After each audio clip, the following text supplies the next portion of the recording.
side of Chillicothe. But over the years, there has been multiple toxic spills. And I'm looking at an old report from the 1990s. It's an OEPA emergency response online system, and it lists some of the toxic releases that occurred at the CSX rail yard in Chillicothe between January 1978 and December 1993. Now, one big one that did occur in 1979 was a spill that actually led to the evacuation of over 20 families around the rail yard. And from the documents, it was a isoprene release.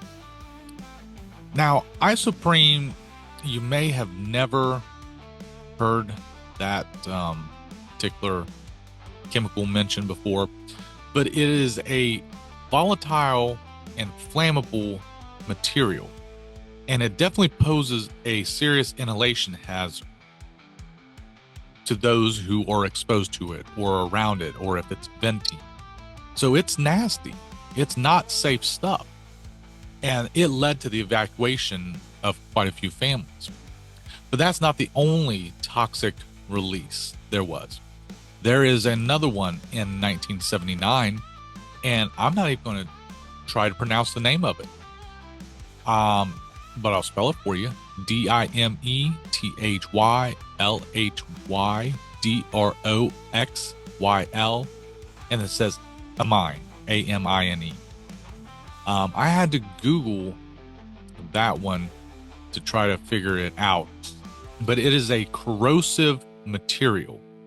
It's a toxic amine compound, which is corrosive and extremely, extremely hazardous to aquatic life. So that is one of the releases that occurred. But there's been several. A fuel spill in 1981. It looks like 800 gallons of diesel fuel was spilled. And that's not the only time. In 1981 as well. Now, mind you, this first spill of 800 gallons of fuel oil, not diesel fuel oil, happened in November of 81. The very next month, in December of 81, 400 gallons of diesel fuel was released. Then in 1986, another serious chemical release, and that was a styrene monomer. Now, styrene monomer is labeled a volatile organic compound. In other words, it's nasty and it's highly flammable, but it's also a neurotoxin. It's extremely dangerous.